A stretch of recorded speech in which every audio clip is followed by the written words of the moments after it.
जय माता दी दोस्तों, मैं आचार्य वसुधा आप सभी का हार्दिक अभिनंदन करती हूँ आपके अपने YouTube चैनल गुरु सप्तऋषि ज्योतिष शिक्षण संस्थान की ओर से। दोस्तों, आज के वीडियो में हम बात करेंगे मासिक राशिफल के बारे में। जी हाँ, कैसा रहेगा मई का महीना वृषभ लगन वाले जातकों के लिए। तो वृषभ लगन की अगर हम बात करें तो इस समय आप लोगों की कुंडली में जो ग्रहों की स्थिति चल रही है, सबसे पहले उसकी चर्चा करेंगे। बाद में चर्चा करेंगे कि कौन कौन से ग्रह विशेष राशि परिवर्तन करेंगे इस समय में और क्या इनका प्रभाव होगा आपके जीवन पर। सबसे पहले अगर मैं बात करूं वृषभ लगन की, तो आपके लगन के स्वामी इसी महीने में, जी हाँ, मई के महीने में 2 बार राशि परिवर्तन करेंगे।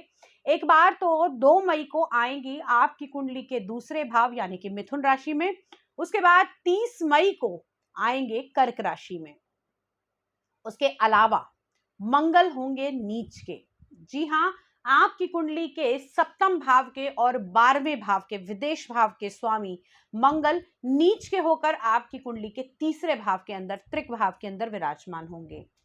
उसके अलावा अगर हम बात करें तो सूर्य देव यानी कि जो हर संक्रांति पे राशि परिवर्तन होता है, तो सूर्य का होगा राशि परिवर्तन, आएंगे वृषभ राशि यानी कि आपके लगन भाव में ही 15 मई को।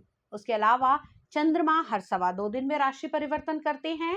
देवगुरु बृहस्पति का गोचर चल रहा है कुंडली के 12वें भाव में, वहीं राहु और बुध की युति चल रही है।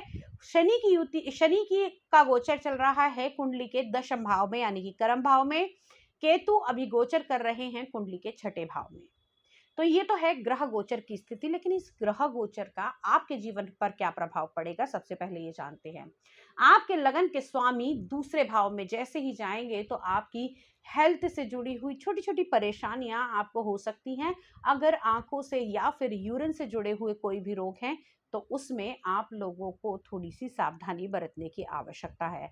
अब तक जो आपका ऐश्वर्य, मान सम्मान सब बढ़ रहा था वो भी आगे बरकरार होगा, लेकिन इसमें पहले से थोड़ी सी कमी आती हुई दिखाई देगी।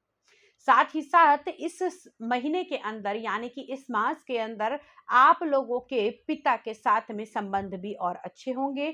बॉस के साथ में जो अनबन इस समय से चल रही थी, बड़े लंबे समय से आपकी बातों को बॉस सुन नहीं रहे थे, आपकी बातों को समझ नहीं पा रहे थे, तो उसमें भी आपको राहत मिलती हुई दिखाई देगी। अगर हम बात करें इस सप्ताह, सबसे बड़ी बात कि आपके 12वें और आपके सप्तम भाव के स्वामी 10 मई को यानी कि 1/3 मंथ खत्म होने के बाद में 10 मई को होंगे नीच के और आएंगे आपकी कुंडली के तीसरे भाव में। तीसरे भाव में जैसे ही यहाँ पर कर्क राशि में मंगल का होगा प्रवेश, तो उसी समय से आपका सोशल नेटवर्क जो है वो खराब होना शुरू होगा।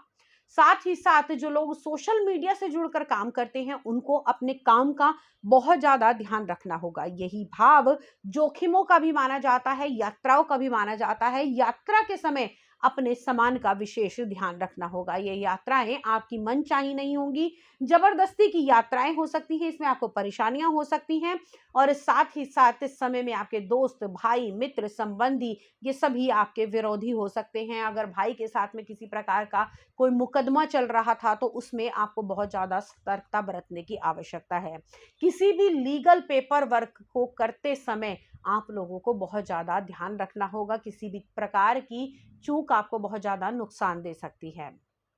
अब बात करते हैं आपकी कुंडली के चतुर्थ भाव के स्वामी। जी हाँ, आपके हार्ट के स्वामी, आपके हृदय के स्वामी, आपके सुख स्थान के स्वामी अभी 12वें भाव में राहु से पीड़ित चल रहे थे, तो अब थोड़ी सी 15 तारीख के बाद, मिड ऑफ द मंथ के बाद में आपको इन सब से निजात मिलती हुई दिखाई देगी। जिन लोगों के काम नहीं बन रहे थे, जिन लोगों के घर के अंदर क्लह कलेश चल रही थी, फादर के साथ में रिलेशन बहुत खराब चल रहे थे, तो उन लोगों को इससे थोड़ी सी आपको आराम और राहत की सांस मिलती हुई दिखाई देगी।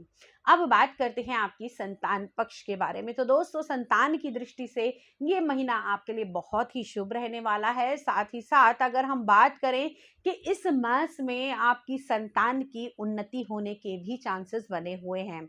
अगर आपकी संतान किसी प्रकार की शिक्षा के लिए आगे बढ़ रही थी और उसको उसका सही मार्गदर्शन नहीं मिल पा रहा था, तो वो भी मिलता हुआ दिखाई देगा। विदेश भाव के साथ में आपकी संतान के रिलेशन अच्छे होंगे और किसी एमएनसी कंपनी में सिलेक्शन भी हो सकता है।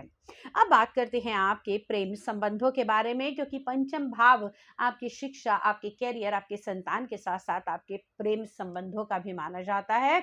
तो प्रेम संबंध पहले से और अच्छे होंगे, निखरते हुए नजर आएंगे। जिन रिश्तों में खटपट चल रही थी वो रिश्ते आप थोड़ा सा स्मूथ होना शुरू हो जाएंगे।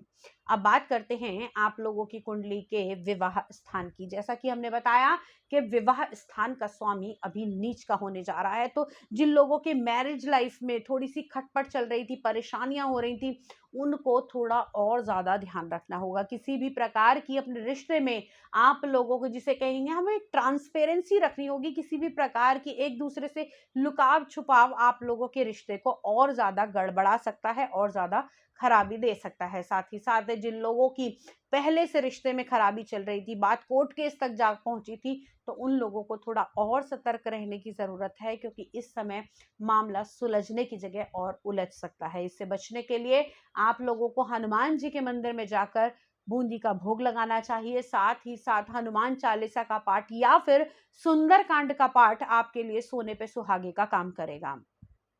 अब बात करते हैं आपके व्यवसाय के बारे में, आपके कारोबार के बारे में। तो व्यवसाय की दृष्टि से अगर हम देखें तो आपके कर्म भाव के स्वामी शनि स्वयं आपके कर्म भाव के अंदर ही विराजमान है। यहाँ पर अगर हम कहें कि आप लोगों के काम में बढ़ोतरी होगी तो होगी। इस समय शनि शश योग के साथ में आपकी कुंडली के दशम भाव के अंदर, केंद्र के भाव के अंदर विराजमान है। लेकिन वही चीजें जो होंगी वो सिस्टमेटिकली होंगी, स्मूथ होंगी, लेकिन स्लो पोजीशन में होंगी। इस समय कमाया हुआ पैसा आपके लिए लंबे समय तक चलेगा। साथ ही साथ मेहनत अधिक और काम आपको ज्यादा बढ़ सकता है। तो किसी भी प्रकार का स्ट्रेस ना लें, क्योंकि यहाँ पर शनि आपको विदेश भावों से भी कांटेक्ट कराएंगे। शनि की तीसरी दृष्टि आपके विदेश के भाव पर भी है। लेकिन ध्यान रहे, जो लोग इलीगल काम करते हैं उन लोगों के लिए ये शनि घातक साबित हो सकता है। किसी भी प्रकार की आप लोगों की अनैतिक कार्यकलाप आप लोगों को जेल तक पहुंचा सकता है। अब बात कर लेते हैं आप लोगों के लिए कौन सा रहने वाला है लकी नंबर और क्या रहेगा लकी कलर। लकी नंबर की अगर मैं बात करूं तो इस सप्ताह में जितना अधिक हो सके अपने साथ में नंबर 2, जी हाँ, 2 नंबर की ऊर्जा को अपने साथ में रखिए। और लकी कलर आप लोगों के लिए रहने वाला है इस सप्ताह हल्का व्हाइट कलर, हल्का ऑफ व्हाइट कलर और कोई भी लाइट कलर जैसे कि बेबी पिंक कलर हो सकता है। अब ये तो था आपका राशिफल, लेकिन दोस्तों हर व्यक्ति की अलग कुंडली है, हर व्यक्ति के अलग कर्माज हैं। लेकिन अगर आपके जीवन में कोई ऐसी समस्या है जिसका समाधान नहीं मिल रहा, तो आप हमसे संपर्क करके हमसे सलाह ले सकते हैं। गुरु सप्तऋषि ज्योतिष शिक्षण संस्थान में आपका हार्दिक अभिनंदन है। आज के वीडियो में इतना ही। अगले वीडियो में आपसे फिर से मुलाकात करूंगी, लेकिन इस मुलाकात को जारी रखने के लिए आपको हमारा चैनल सब्सक्राइब भी करना होगा और साथ ही साथ शेयर भी करना होगा। तब तक के लिए